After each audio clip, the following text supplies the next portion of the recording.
Good morning, folks. I'm going to take you down here to my greenhouse, which isn't much of a greenhouse, but it works good for what it is. It's pretty small. I got to build some tables. Man, I've got so much stuff going on. I haven't had a chance to lay this thing out, and my plants are on the ground in here. But I just wanted to give you a little update of what's going on in here. First of all, there's all my seedlings. I started them about a week and a half ago in soil cubes. These are tomato seedlings. And these are ones that were started probably 8 to 10 weeks ago. Now, the reason why I have these, I started all the ones that I'm growing, besides these, from seed. Some of them are heirloom. We're going to save the seeds, and some are hybrids. We've been through that on the soil cubes. Got 13 different varieties over there. Anyways, these are pretty amazing tomato. I'd never heard of them until my mother-in-law talked about them. And these are called a Jetstar. Now, these happen to be from a Bonnie plants. See if we can get that to focus. I don't know if we can. Let's pull it out here. A Jetstar. Now, they're indeterminate, which means that they don't all ripen at one time. They ripen over the season. Alright?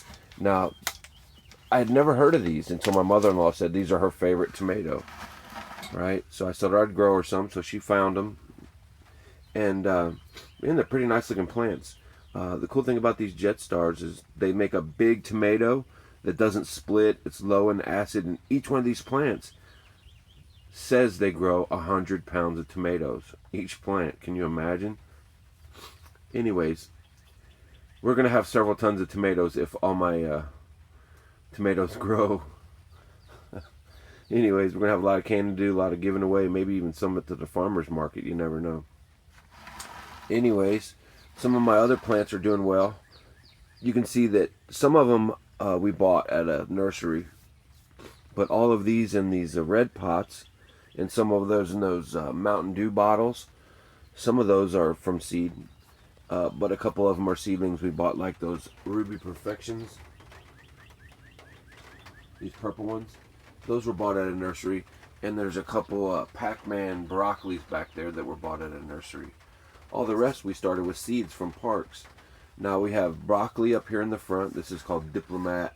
And then we've got some stonehead cabbage over there and some Snow White cauliflower. Now here's some other cauliflower that started late, and I don't know, it's probably not going to make it. We're just going to take those out because we need it to be more vigorous, and we don't only have so much room. We're doing a lot of tomatoes this year. We're doing some corn and cantaloupe. But this is all of the seedlings that I'm going to be doing this year. Everything else will go from seed. Beets will go in next week, and some other stuff will go in next week, direct sow. And then as soon as this warms up for sure, see, you have to plant based on the last frost date. If you don't use that, you can kill your plants, basically. So you go by historical record when the last frost was, and then you plant a week or so after that. Happens to be April 29th here in Missouri. Well, there's a question about that. Where we're at in Missouri, it's April 29th. So anyways, sorry for the long-winded video. These are the Jetstar tomatoes for my mother-in-law. We'll keep an eye on how those turn out. And thank you, Cindy, for the nice plants. They're beautiful. Here's my greenhouse with no tables. We're going to have to fix that soon. All right, guys. Take care.